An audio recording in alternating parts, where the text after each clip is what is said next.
Joining us now in an exclusive interview is Marc Casper, Thermo Fisher CEO. Marc, great to have you with us. Thanks for joining us. And I guess given recent updates you've made in that share price high that I mentioned last week, the takeaway that you've been putting out there is that the regular business you're gaining back as things reopen is more than offsetting the loss from COVID-related sales. Well, thanks for having me. And yes, in fact, the business is growing strongly. What we call our base business, or the normal activity that we do every day, is growing strongly, and back to double-digit growth. And we're still playing a very large role in supporting the societal response to COVID-19 as well, through testing and vaccines also. And I guess the COVID-related sales have not disappeared at all. Far from it with Delta, and far from it from all sorts of requirements for tests from venues to travel. How long do you expect that to persist, that part of the business?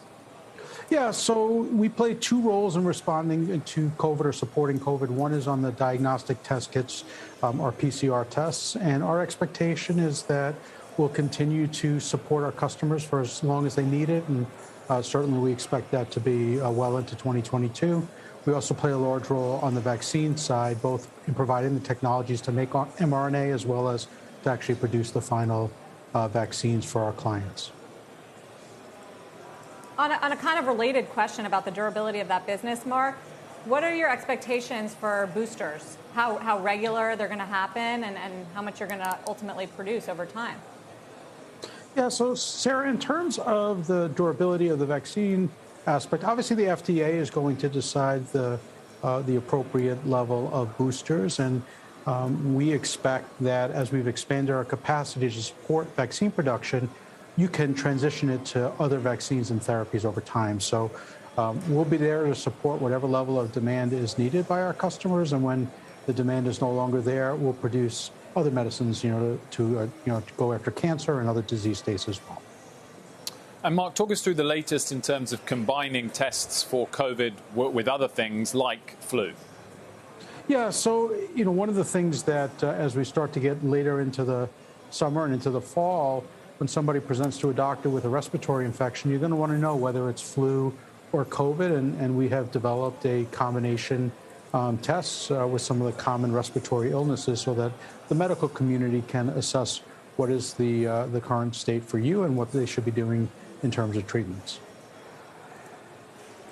Overall, Marc, with all this focus, and you clearly are an example of a business that has pivoted toward COVID, so many other pharmaceutical companies have, medical supply companies.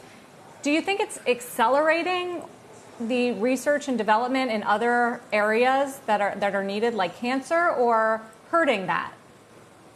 Yeah, so first, the reason we were able to respond so quickly to the pandemic was the amazing team that we have, 90,000 colleagues around the world just dedicated to our customer success. And as I look at the funding environment for our end markets, we actually see the markets very strong. So actually the investments in biotech and in pharmaceuticals and the progress with science actually means that the future looks very bright in terms of the investment environment. So we don't see a crowding out or a COVID versus something else, but it's really an and. There's a lot of work on COVID and attacking many other diseases. Regionally, Marc, where are you seeing biggest strengths and weaknesses? So North America, the U.S. has really been the strongest region, which is terrific to see. But we've also seen great strength and growth in Western Europe. And that really has just been such strong funding on the science side of things around the world that you've really seen a spring back from the recession last year and very strong market conditions for our company. I wanted to ask you, Marc, about supply chain. It's something we hear from on every earnings call these days. Industrial companies, retail companies.